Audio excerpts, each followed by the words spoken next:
Hello, everyone, and welcome to the Aya Om podcast.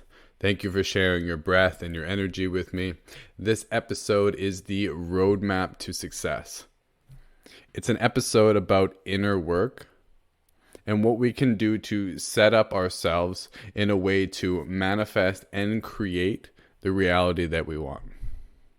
I'll be sharing with you the 4 principles I use in my holistic coaching system, the 8-limb approach, and the 8-step system for manifesting and creating the life that you want. Now, as I go through some of these principles, it's important to know that there are many foundational teachings around what I'm sharing, and I'll share as much as I can throughout. But this is a system based on self-responsibility and ownership. This system works for individuals who are willing to do the work to create their reality, which means to step out of childish archetypes, of victimization, of playing it small. Taking ownership means taking responsibility that you are the one creating your reality. Your choices determine your destiny and not anything outside of yourself. Not the astrological symbol and the planets and how they were arranged when you were born, not outer forces. Circumstances, yeah, they happen. Things happen in life, but circumstances don't matter as much as your state matters.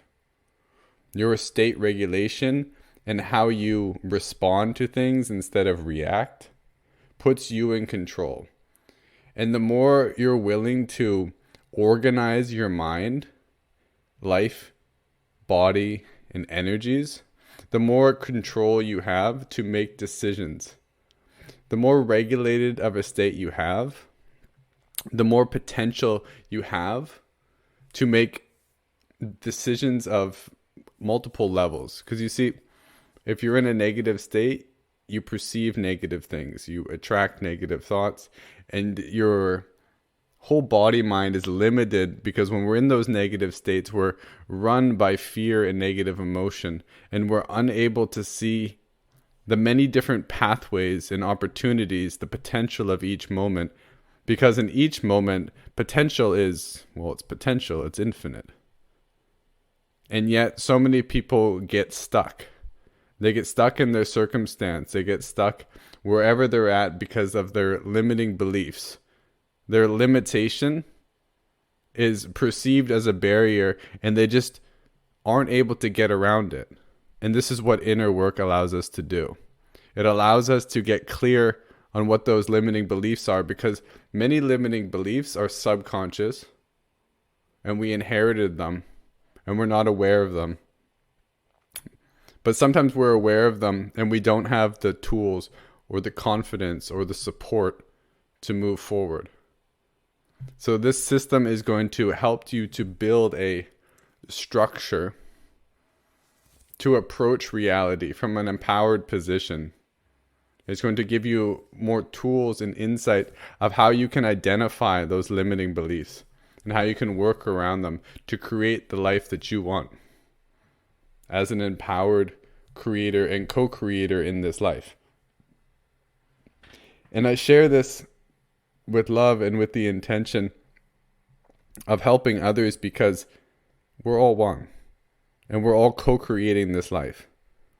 And the more individuals who operate from an empowered position, the more the world benefits. Because it's my understanding that we each have gifts to share.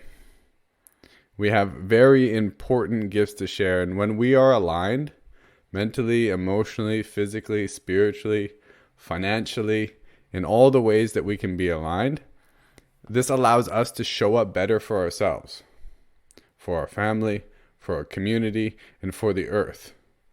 And when more individuals rise to that level and co-create together, this becomes a dominant force on our planet, and it takes the power away from the current politics and the governments, the ones that aren't doing so well, to support and to empower individuals, to create sustainability. and to adapt to our changing circumstances and to harmonize our relationship with the earth. It's not selfish to get what you want. I mean, there are lesser desires and things we could say not worth chasing after. But anyone with good intentions will eventually determine that what is best for them is best for all people in their life. And this is the most joyful thing to do. It's like at a certain point you realize that just taking all the pleasure for yourself is very self-limiting. And when you can create pleasure and take part in it with a group of people, it's times 10, times 20, times 30 more powerful and potent. So it's part of my mission to empower others to find mental, emotional, physical, and spiritual harmony and to achieve their dreams. So this roadmap is something that I've been working on for several years, and it's feeling like it's come to a good level of completion, and I've been applying it every single day and night. I'm going to go over the first 4 principles first. The first principle: follow your passion. Now, the word passion here can be changed around with a number of different words, and I'll explain what I'm trying to get at here. Follow your passion is the same as saying follow your heart. Your intuitive wisdom, which is not the emotions, it's not the body, it's not the mind. We could say it comes from the soul, it comes from the deepest part of you.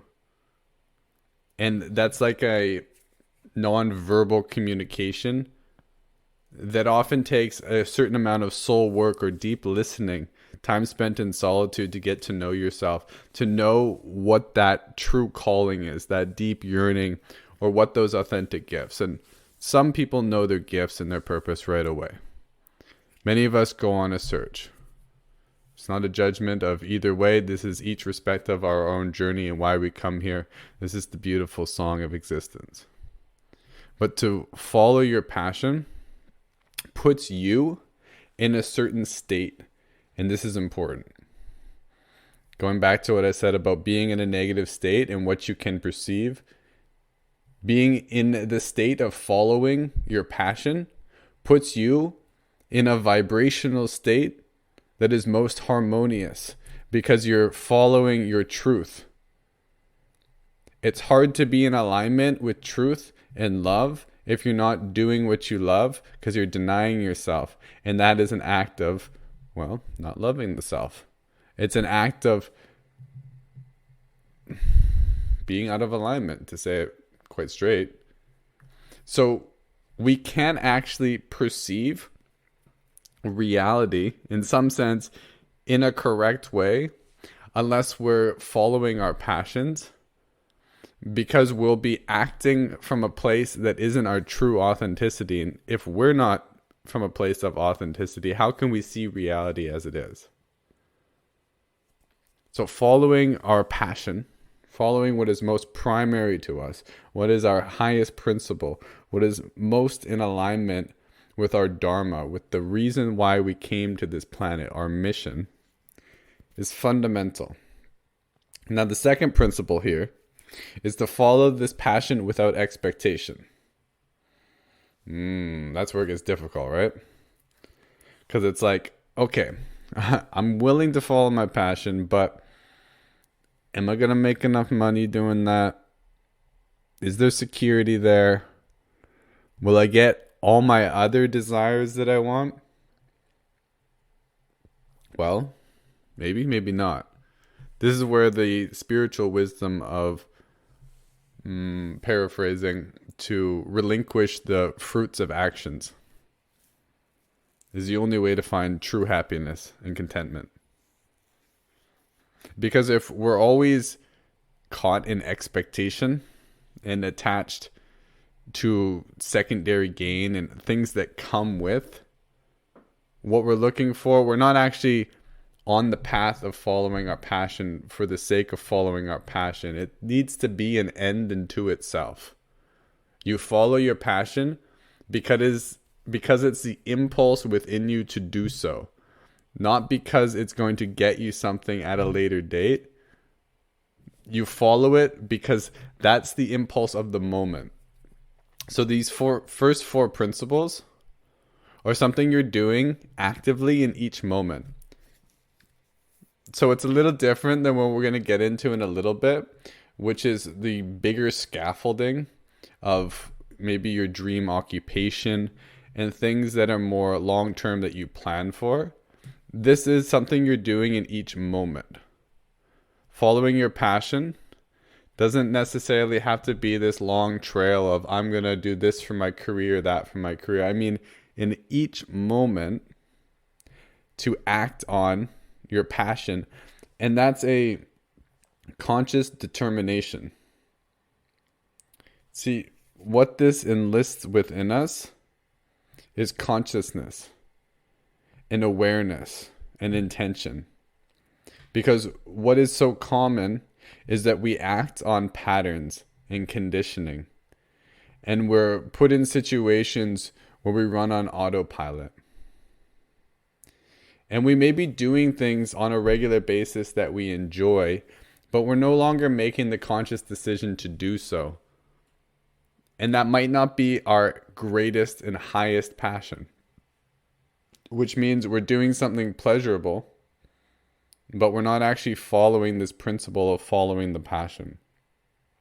So the more we can stop, make a conscious choice, what is my highest passion right now, and follow that, our life will unfold in a completely different way. It's like walking through different timelines and dimensions. You'll be able to make so many different changes, all within the potential, of course, of following this. Like there's so many, I'll speak from personal experience. After applying this system in this way over the last year, that's been the experience. It's like walking through different timelines where I'd be like, okay, I am off of my duties of work and I have these hours in the day. Typically, I would do this type of practice and I would do it here at this studio or whatever it might be. And I was like, you know what would be really exciting? If I went downtown and went to this library thing that I've never done before. And then the next day I was like, I usually practice every day and that's really good. It's a good structure. Yoga's great. But what if I went to this beach and I just meditated there? And all of a sudden my life just started opening up and I started meeting new people. And then the whole vitality of life, the spice of life, the zest began to improve. And I realized there's so much more possibility available to me. And this started to open new pathways in my brain of what could be with my business. Because I was out of the rigid structuring of how to spend my time. And a lot of that was based on the conditioning of, oh, I'm going to be a yoga teacher, or I own a business. I need to put in this amount of hours or do this and do this.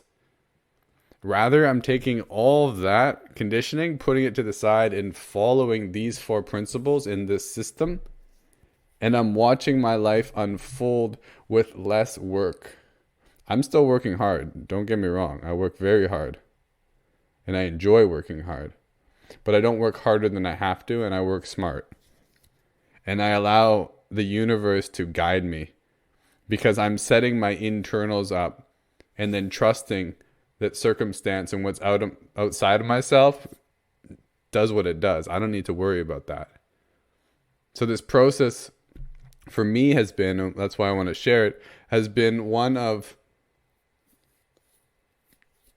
focusing on what I can control, which is myself and how I show up, and then letting go of trying to control so many things outside of myself.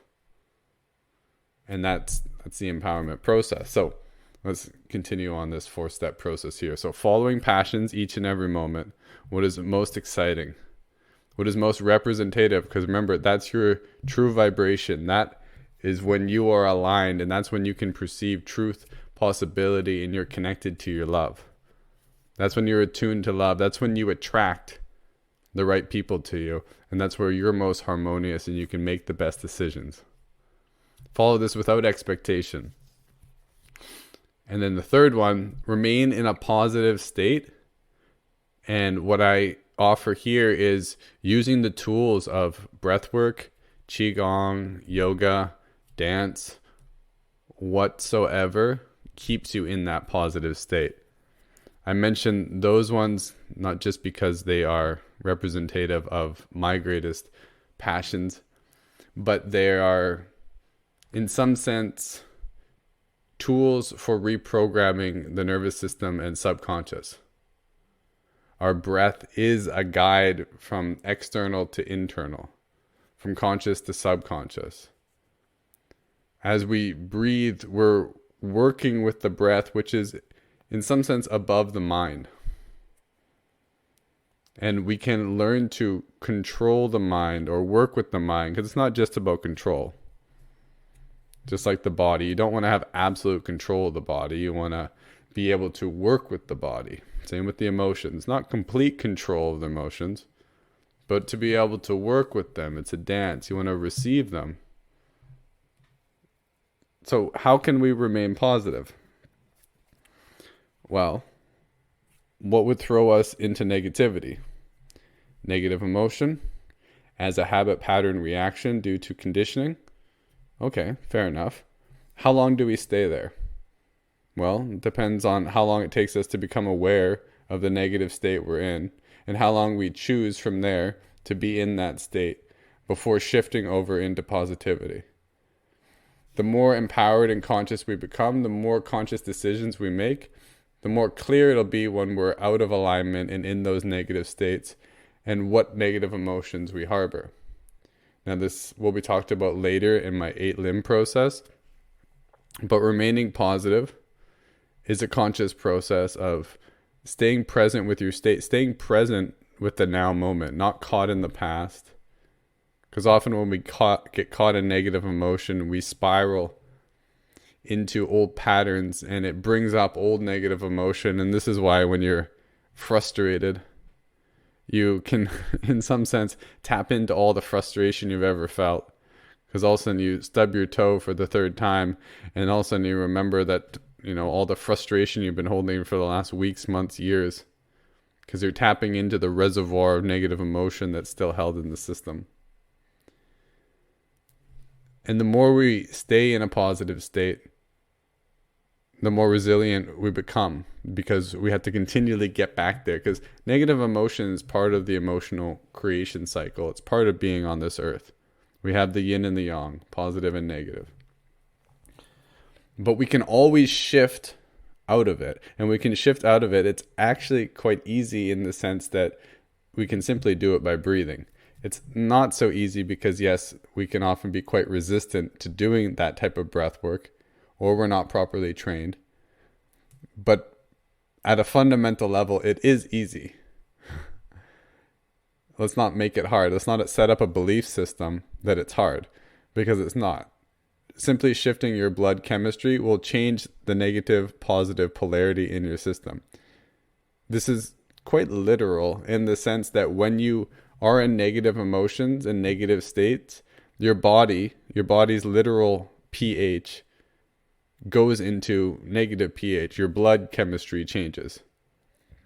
And when you breathe in, oxygen is alkalizing. So there are ratios of blood acidity and carbon dioxide and oxygen that are the physical manifestations of your negative state. And when you go into a positive state, your whole blood chemistry changes, your breath changes. Have you noticed this? Every time you're in a negative state, your breath becomes more shallow in general. And it becomes quicker. Because your body is breathing off carbon dioxide, and it's shallow because it's restricted, because it's tense, or your body has tensions in the diaphragm and other regions of the body because it's contracting. And when you're in a positive state, everything's more expansive and open.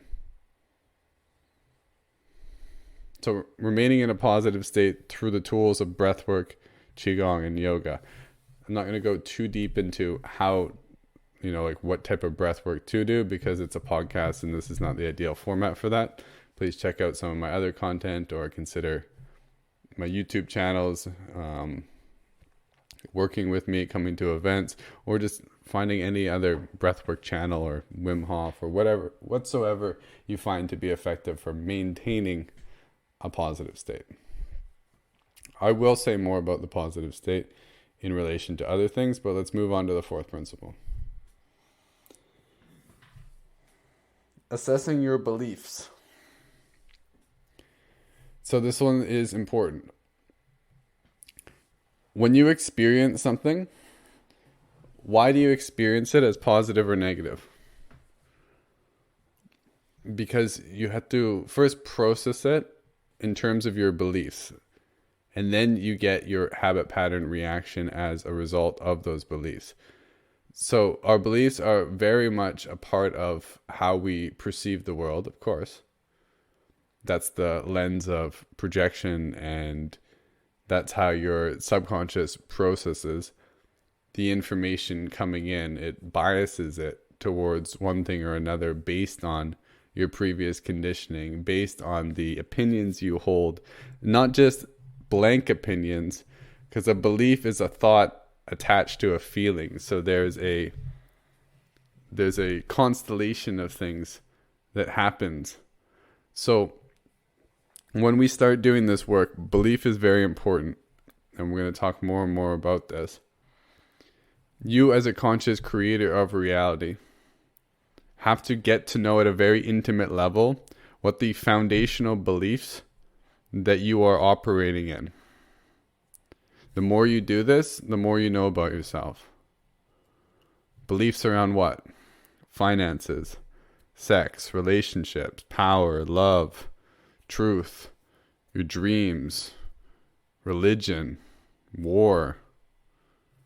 All of these things you have a series of beliefs and values on, and the more that you can go through all of these and determine what beliefs were given to you from your culture, from your upbringing, you can determine which ones you want to keep.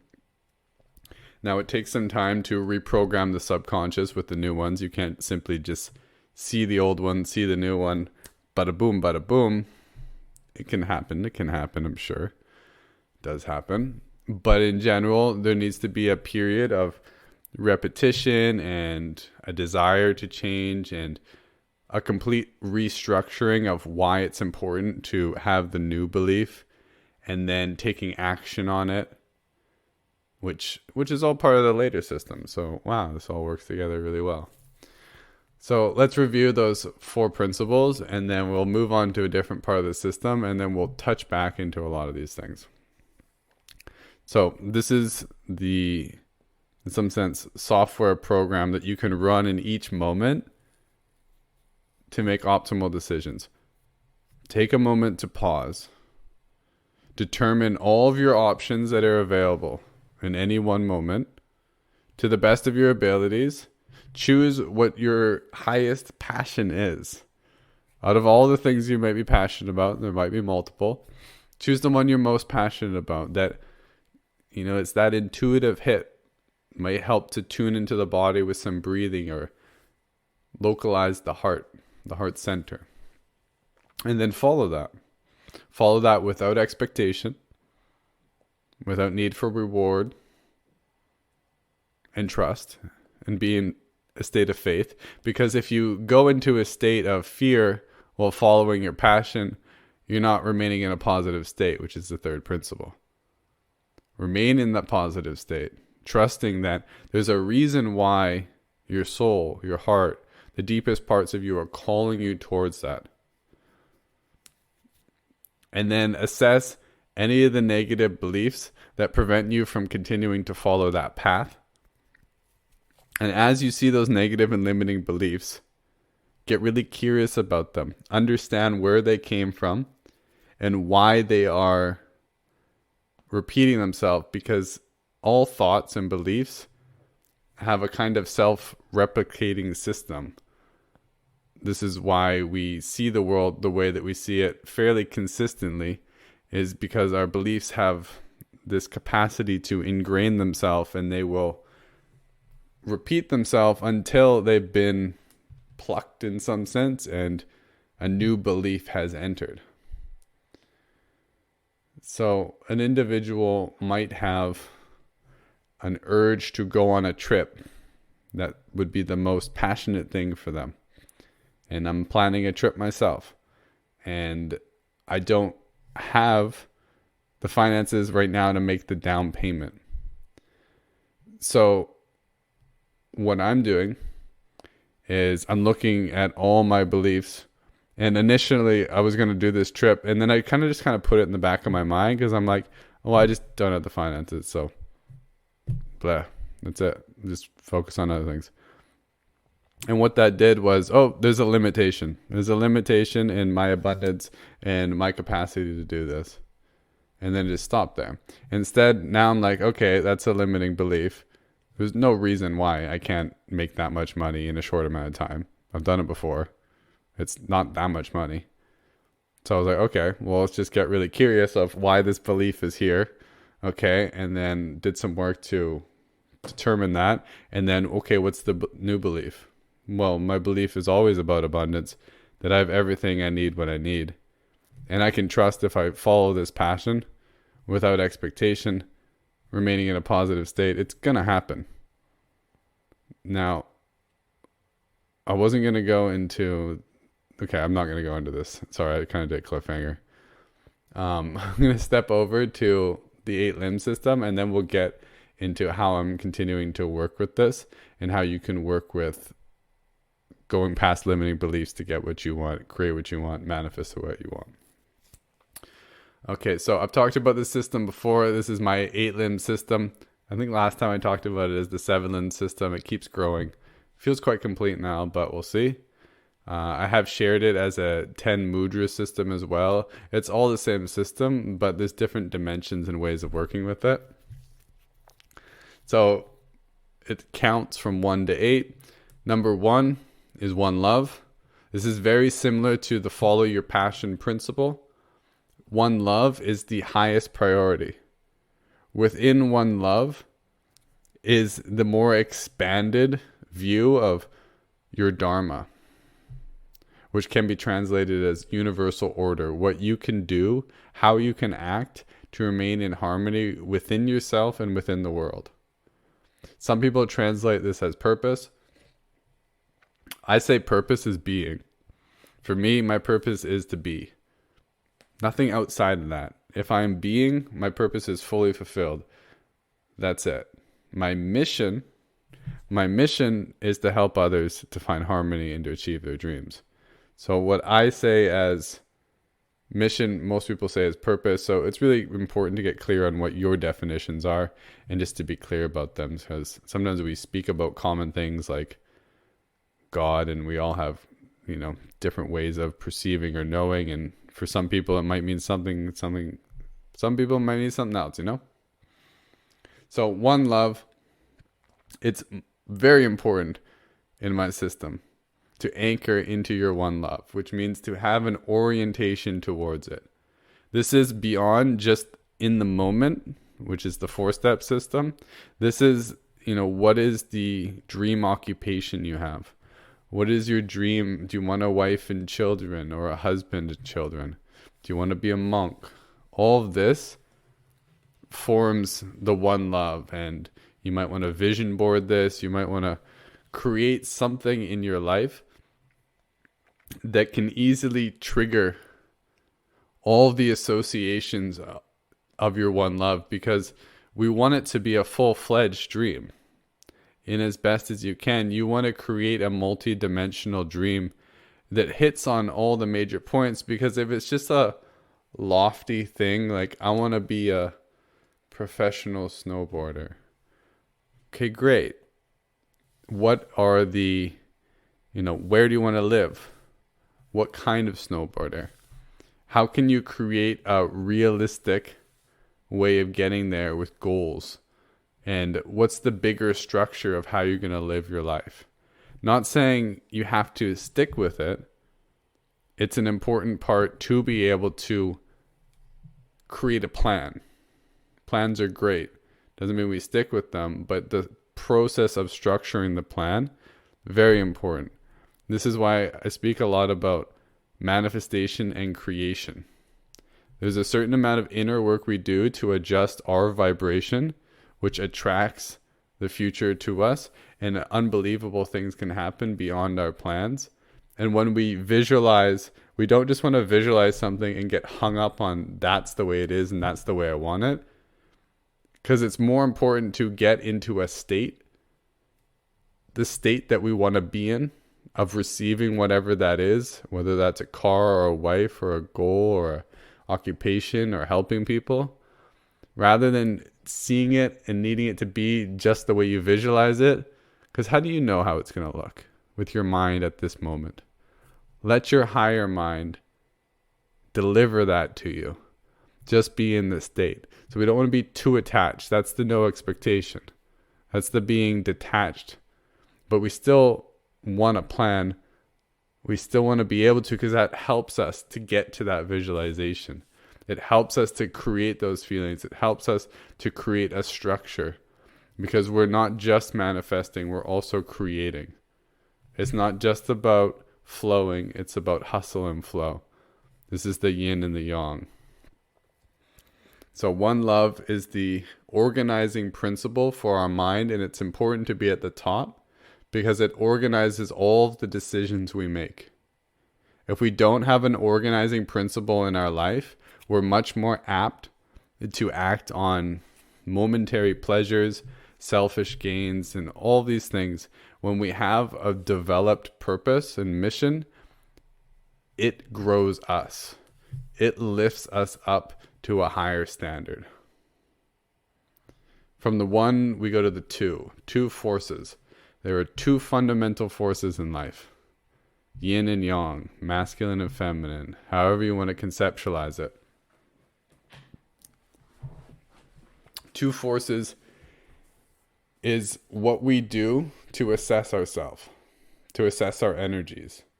What's out of balance? What's out of harmony? We have this one love, we have this dream. Now we need to know what's out of harmony. If we're in harmony, well, then everything's great. No worries. But if we're not, we need to look at it. And we need to balance it. And it's quite an easy system. You're too acidic, too negative. Well, get positive. Right? It's too easy. Too easy. And it's not so easy, I know. So we use the two forces principle to assess multiple other areas in the system. So let's jump over to the next realm. 3 is the 3 realms. Now, each of the numerical symbols can stand for multiple things in my system.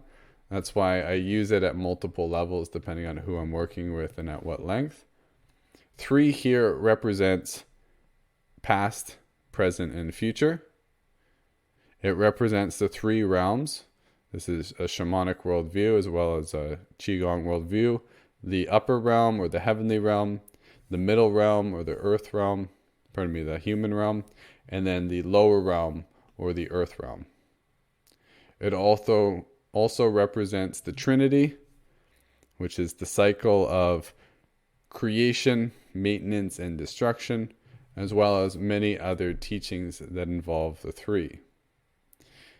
One last one I'll share. This first 4 steps is by and large a product of the Paul Chek Holistic Alignment System, which is a program that I took from him and I work with. I've just added some elements. So his 3 is the 3 choices we can make. We can make the optimal choice, which is best for us and everybody. The suboptimal, which is usually just best for us. And then there's do nothing. Do nothing is sometimes the best choice if we don't know what to do and we're looking for direction. Sometimes it's stagnation. So we need to determine what the best choice is. So kind of similar to the 4-step process we talked about in the beginning. We want to orient towards our love, see if there's something out of balance, make sure we're making the optimal choice. And once again, this is a deliberate and conscious process. And the more we do it, the more we raise the standard of our decision making. Because what's habit, pattern, and impulse? Most likely either be in stagnation or make a selfish decision. It takes a higher degree of consciousness to think about, okay, I have a wife, I have children, I have a family. Okay, what's the best decision for all of them? That takes a little bit more deliberation and time. So the more that we can act and check in with this system and make those decisions, we're going to make better and better determinations of how to spend our time and energy. 4 represents the 4 directions. This is medicine wheel teaching: mental, emotional, physical, and spiritual.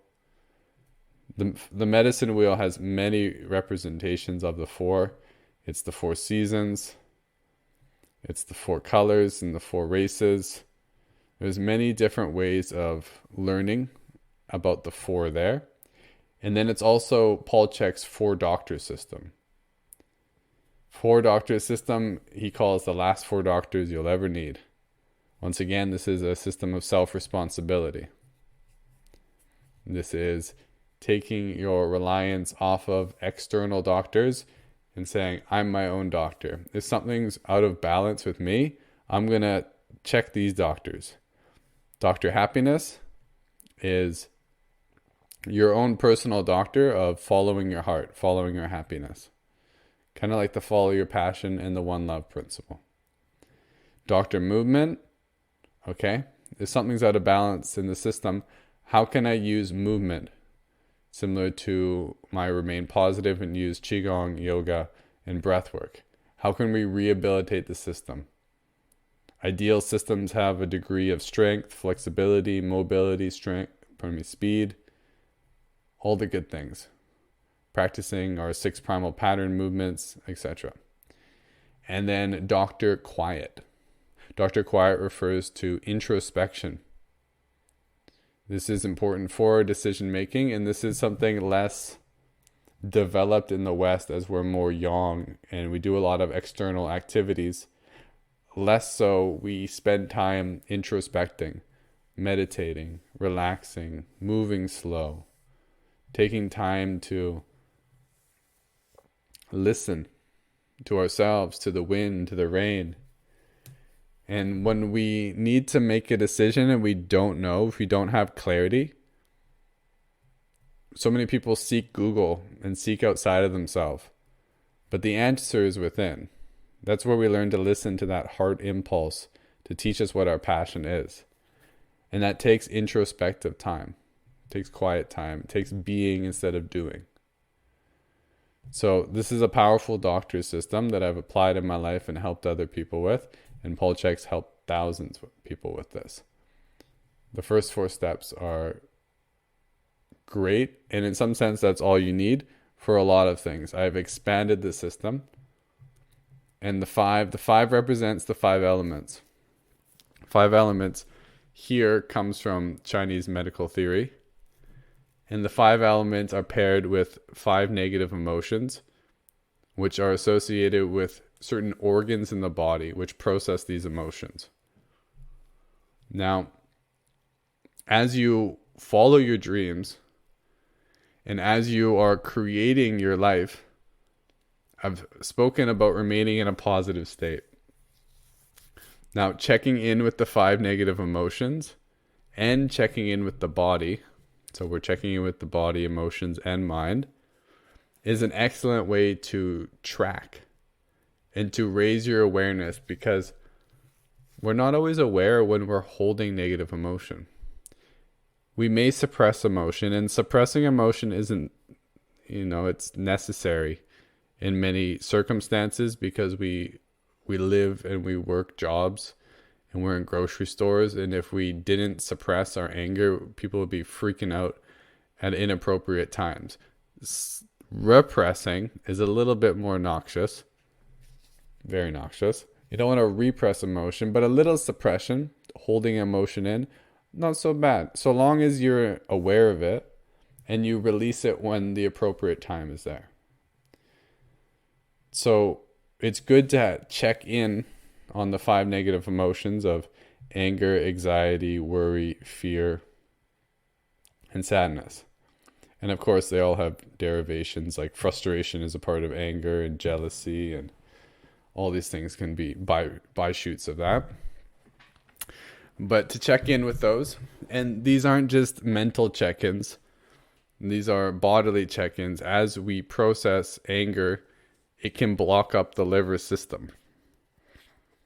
And it can block up a number of different other things. So when you learn this system in more detail, you have a great tool for increasing your internal awareness. And you also have tools for releasing those negative emotions, such as the 6 healing sounds, which is a Qigong breathwork practice to help clear negative emotion from the system. And it works. It works really well when practiced properly. And like, this is how effective it is. I wasn't feeling so well because I had some stress, which brought up some frustrations. The frustrations were preventing my decision making, and I started eating a little bit more than I would, which started slowing down my digestion, which, it's a continuous process of downward spiraling. And I was like, okay, I'm going to clear this. So I went through and did all the sounds, cleared the emotions, and all of a sudden, all that desire for food diminished. And I was like, actually, I feel like I need to fast. And I fasted, and that cleared up my digestion really well. And I started making good decisions. I called a friend and wanted to talk to them. And I wouldn't have done that when I was in a negative state, because I usually isolate and I go in a little bubble. So it was an immediate thing. My digestion improved, my physical improved, my emotional improved. I made better decisions, and it was like that, which is just a beautiful thing that we have. And when you're a business owner and you're making decisions all the time, you will notice when you're making bad decisions. If you're very aware and you become aware of, hey, when I'm in a negative state and I have negative emotions, I make poor decisions. This is my responsibility, not just for myself, but for my business, to take as best of care of myself as I can. This doesn't just mean physical training. I need to be on top of my emotions, emotionally intelligent. So learning the 5 element system, very powerful. Now, I also add in a piece from the 8 limbs, which is the yamas. And this is it fits here because there's 5 of them. So I just paired it with the organs, and I teach it as part of my system. So this is truthfulness, non-harming, non-stealing, non-coveting, which is like jealousy, and then right use of energy. So not wasting your energy, not leaking out your energy with desire and other things. So this is a really cool part of the system that is one of the most recent things that I've added. And I work with this system, as I said, morning and night. And I really like this one to do at night, to check in with these 5. Because if I'm honest with myself, and when I'm doing this process, I'm doing my best to be honest and check in with my soul. It's like, okay, did I tell the truth all day? Did I harm anyone? Did I steal anyone? Did I steal anyone? I hope I didn't steal anyone. Did I steal anything? Was I jealous of anyone? Did I use my energy well? And it's not like I'm sinning and I punish myself, but there's accountability there. And there's room for forgiveness there. And there's room for making better decisions in the future. So this is a great practice. This yamas is taken from the 8 limbs, which is the 8th part of the system, the 8th step in some sense. And this is a spiritual system. And you can't really find many developed spiritual systems without some moral or ethical dimension, because this is pretty foundational work to reprogramming the subconscious. And that's not the language that the spiritual systems use, because of course the spiritual system is a little bit of a higher ceiling than just the mind and subconscious and that kind of speech, which is more typical of our Western psychological models of mind. Though there are some kind of, I could say, transcendental models of the psyche, which kind of go into the soul and other aspects. But regardless, that's a sidetrack. This ethical and moral dimension I include as essential for my coaching system because, well, I just see it as an essential part of our subconscious. And if we do want to show up in our lives in the most developed way and create the most good and create our dreams and manifest our dreams, we want to have a handle of our subconscious. And there's a reason why spiritual systems have the ethical and moral dimensions, and I'll speak directly to the yamas, is because when you practice the 8 limbs of yoga, you gain power. You gain power over yourself, and you gain power and influence in your world. And as you know, with many yoga teachers, they can gain a lot of power and they can become masters, high level of mastery. And yet they can still have some flaws in their subconscious, some patterns which can cause them to have sex with students and do these kind of, I don't know what you call that, delinquent acts in some sense. And this would be a product of, okay, they've reached a high level of mastery at a certain part of that system, but there is still some areas in the shadow that haven't been purified, and that's what's coming up. So this is why spiritual systems typically start with ethical and moral dimensions as the foundations, because if these aren't purified first, as soon as that individual gets power, then it's like, okay, let's just see this ticking time bomb, and that's the way it goes. So these are very important, and I feel like they're quite underrated in the coaching systems. They talk a lot about values, and that's coming up in my system, but ethical and moral dimensions and our values in and around that are very essential. So let's move on to the 6. The 6 is the 6 principles. 6 is the 6 principles of holistic health. This is breathing, eating, drinking, moving, sleeping, and thinking. Similar to Paul Chek's 4-doctor system, the 6 principles is also something I got from him. This is an excellent area to go to if anything's out of harmony. Then you can use the 2 forces principle. Okay, what's out of balance? Health. Okay, eating too much, eating too little. Sleeping too much, sleeping too little. How do we balance those with 2 forces? Or you can go into a little bit of a deeper dive. When I work with people, we go a lot deeper than just too much, too little. It's like, okay, how can we redesign the diet, integrate more breathing practices? What can we prescribe, which is something we can do on our own without outsourcing the power, that we can bring more health and harmony, more awareness. And once again, a lot of this stuff is to track it. A lot of this stuff is to maintain an awareness and intention around important parts of our life. The more consciousness we have, because once again, I do this system at night and I check in with my principles. How is my breathing today? Did I eat mindfully? Did I drink mindfully? How are my movement practices? The more we get on ourselves about this, the more we can refine and optimize. I put in 6 values here. I work with 6 values. 5 of the values come from the niyamas, which is the 2nd limb of yoga. And these are, of course, are translations, but this is how I've been known to translate them, which is surrender, self-study, discipline, equanimity, purity, and the value that I've added is humor. You can work with any 6 values, of course, choosing values that are most representative of the vibration and the mind you want to cultivate to best deal with the challenges in your life. I do like it if people coach and they work with me to work consistently with a number of values. This way you can track them over time, though you can call in a number of different values to meet any particular situation, and that's really appropriate too.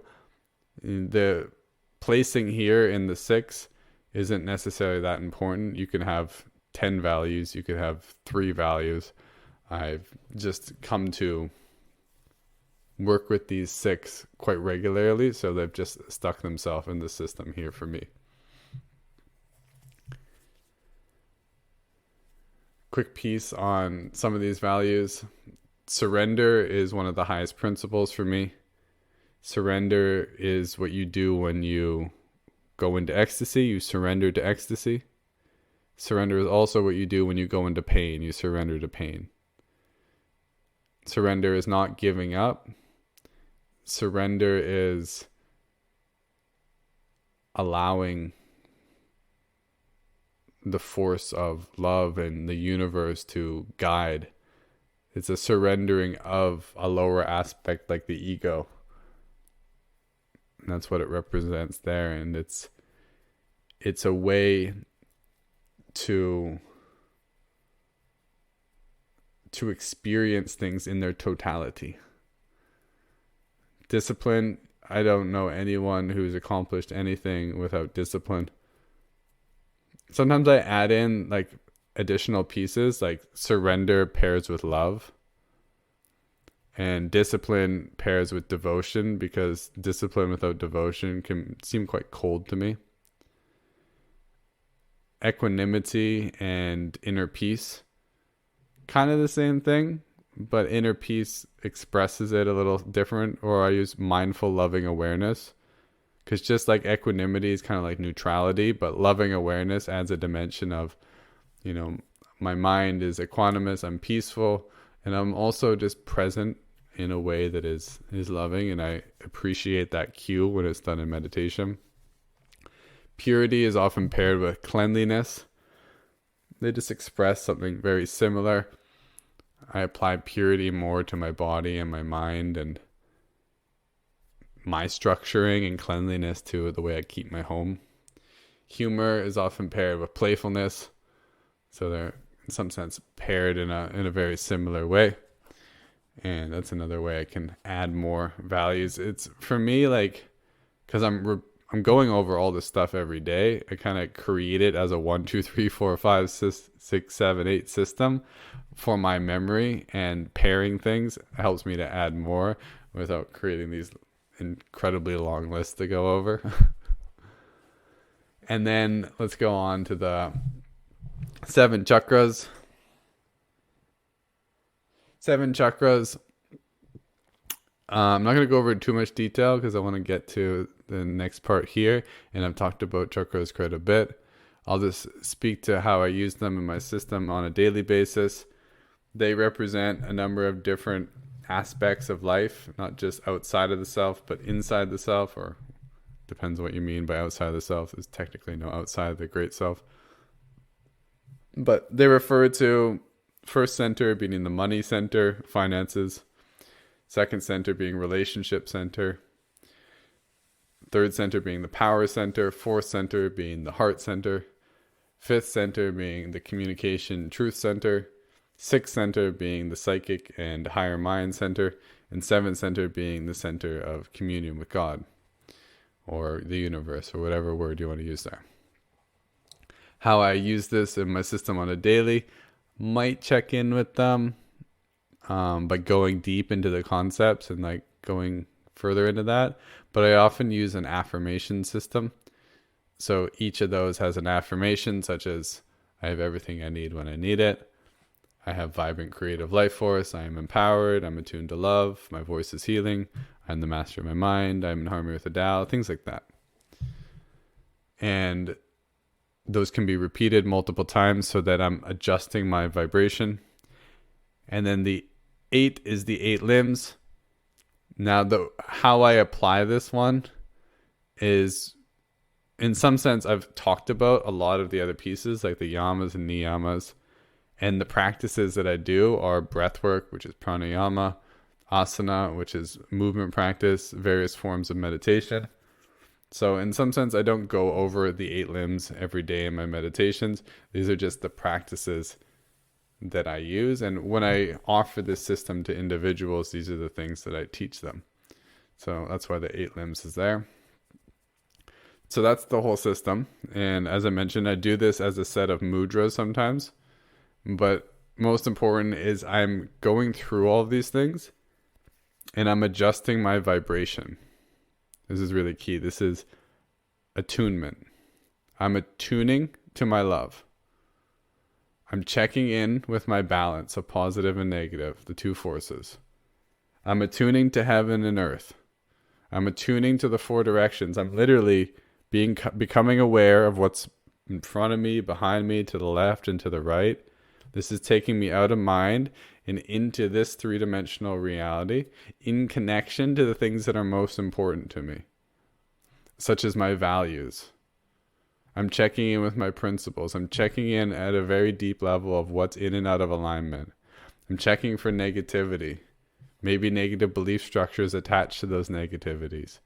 I'm aligning all of my chakras, clearing out any energy. Sometimes I do breath work for certain things, as I mentioned with the healing sounds, but also do breath work with the chakras to clear the chakras.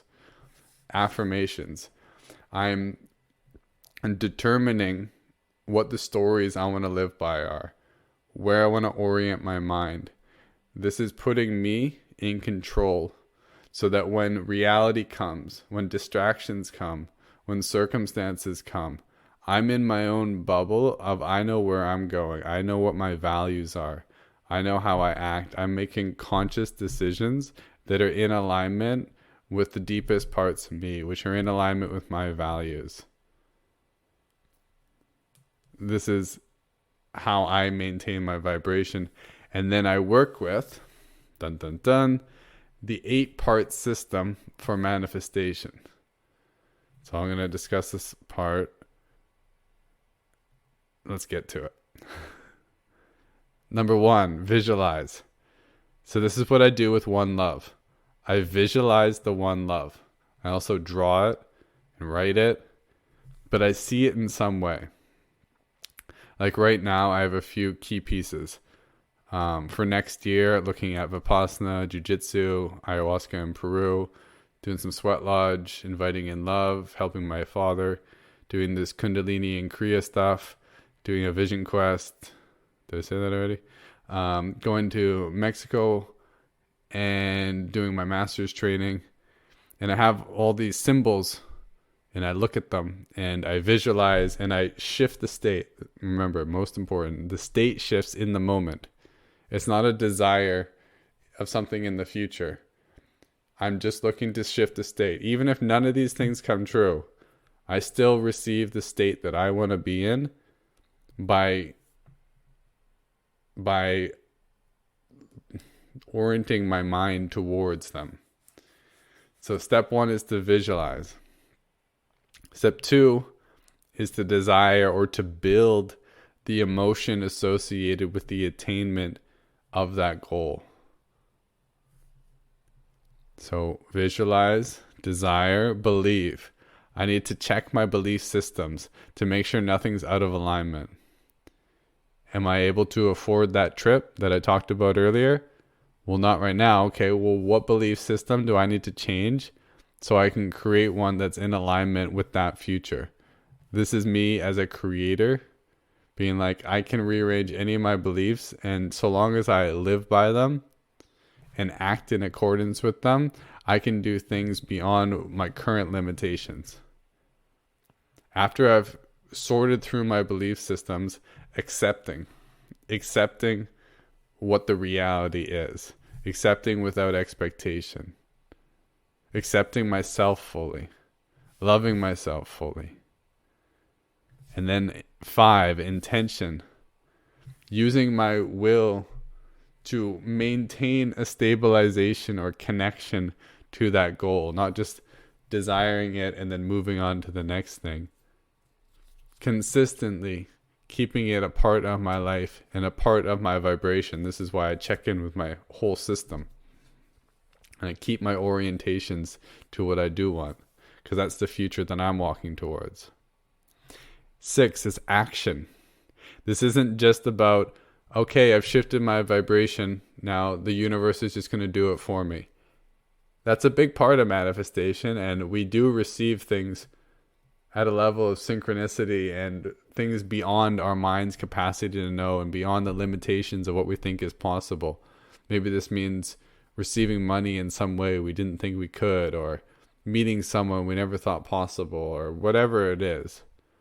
But action is important. Action shows that the belief systems that you are choosing to have are things you actually know, rather than you just simply believe them without being able to act on them. It's like a lower level. So in my specific example of going to Peru, if I just desired to go there and it was a desire, and I'm like, well, the universe is just going to do it for me, and I just leave it there, that's one level. But I'm acting in full assurance that I'm going to go there. So what am I doing? I'm checking my passport. I'm packing my bags. I'm getting ready. I don't know how it's going to happen yet, but I'm acting in full confidence, and I'm taking measures to find opportunities. That might mean, doing more work. It might mean the money might just come to me. I don't know. But I'm going to exhaust all the options and show that I'm willing to do this work, and I'm going to act. And number 7, this is always the hard one, act in a completely detached way. So not acting from a place of this must happen and my mood is going to shift depending on if it does or does not happen. That wouldn't be remaining in a positive state. So there's a level of detachment and acceptance, and the way to best anchor that in is number 8 is gratitude. Filling myself in that receptive state of gratitude for what is, what could be, but what not needs to be. And that allows me to maintain my vibration. So I've gone through all the parts. Let's do a quick review of everything. So, to get the life that you want to create and manifest, follow these steps. Follow your heart's passion, like your soul's deepest yearning.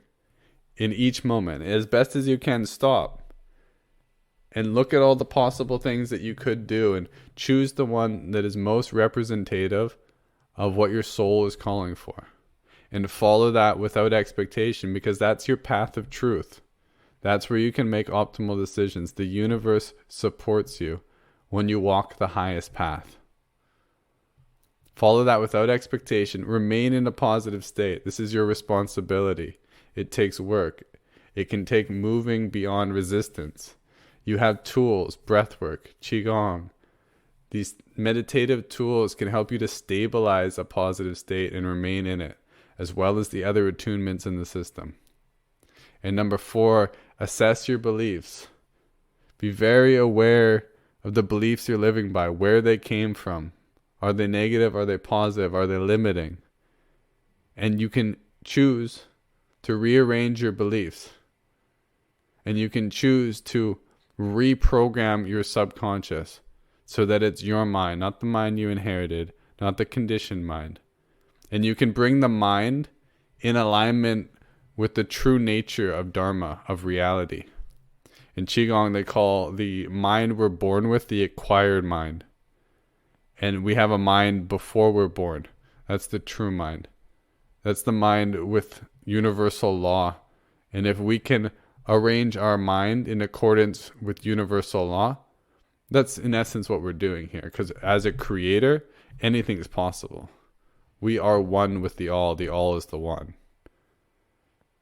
So this isn't just like, I can believe anything I want, kind of, because in some sense we can, because we're the creators of reality, But what we're doing is we're getting out of the old pattern of the limited mind, of the acquired mind, and we're attuning our mind to who we are at a higher level, our higher mind, the mind of the creator of all.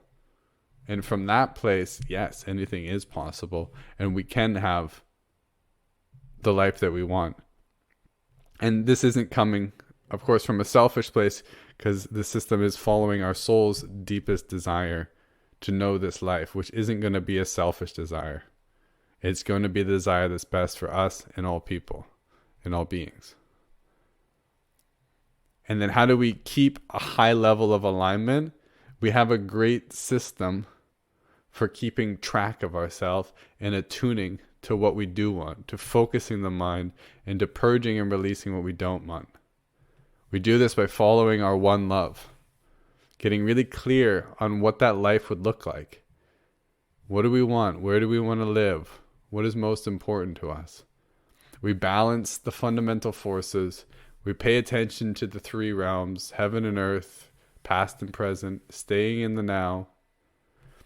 We track the four directions, the four doctors, pay attention to the five elements, the five negative emotions, keep with our five ethical principles, 6 principles of holistic health, 6 primary values, 7 chakras, and the 8-limb system of movement, meditation, and breathing.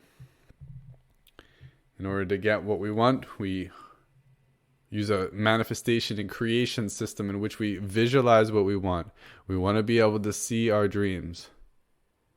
We want to develop an incredible desire or a thirst, a hunger to do these, to chase after them, to actually make the actions necessary to follow through with our dreams. We need to believe that it's possible for us to do this. We can't be full of doubt because we are choosing this. We are creating this. We need to release those limitations, release negative beliefs, and we need to accept the new belief structure as valid, as true. We need to accept ourselves fully, love ourselves fully, accept the reality, even if it's not what we expect and not what we think we want. We have to keep a solid intention, a will, a direction of the mind in accordance with what we want, and we need to take action.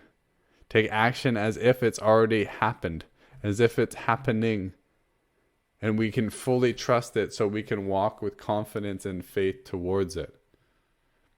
And yet we are completely detached.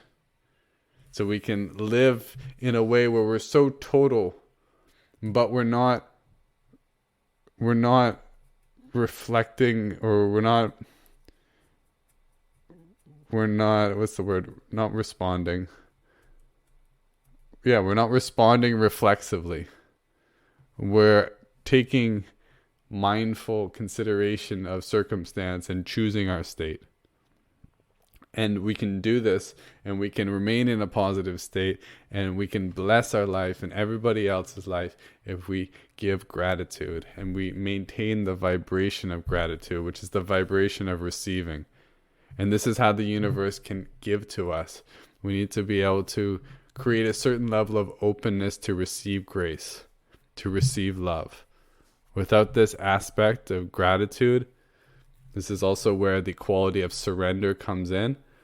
It's hard to receive the full gift of life, and life is always trying to give us exactly everything we need, and it always is giving us exactly everything we need. So much of the inner work that we do is simply aligning our vibration and finding harmony within us, so we can see that life is exactly how it's meant to be. How could it be anything else? If life feels like it's out of alignment, it's our perspective, and we need to do our inner work to shift ourselves. So I hope this system brings some clarity to that. If you would like me to send you over information, I send over free documents that outline. I haven't outlined this whole thing, but I have my 8-step system. And of course, I can just write up something new within the next few weeks, and I'll have that out if people request that as well. So this is something I teach in my coaching. I do 1 hour, 2 hour coaching sessions as well as longer term coaching. This is also the system I apply when I do my holistic medicine and some of my other systems, because it's not just a system for coaching, it's also a system for healing. I'm working with my father who has cancer, and this is the system that I'm applying with him, because if you're not feeling well, where are you going to get the motivation to make all the changes in your life? Yes, you want to get better, but this is an effective system because it's like, okay, let's really get clear on why do you want to live? What's important to you? What are your dreams? And that provides so much fuel when things get tough. And yeah, there's a whole lot of other things related to disease conditions which are mental, emotional, that are less paid attention to in our Western society or Western medical system. But my understanding of traditional Chinese medicine and the holistic and indigenous systems I've studied is it's never just the physical, or rarely is just physical. Very select things: mental, emotional, physical, and spiritual. Thank you for listening. Aya Om.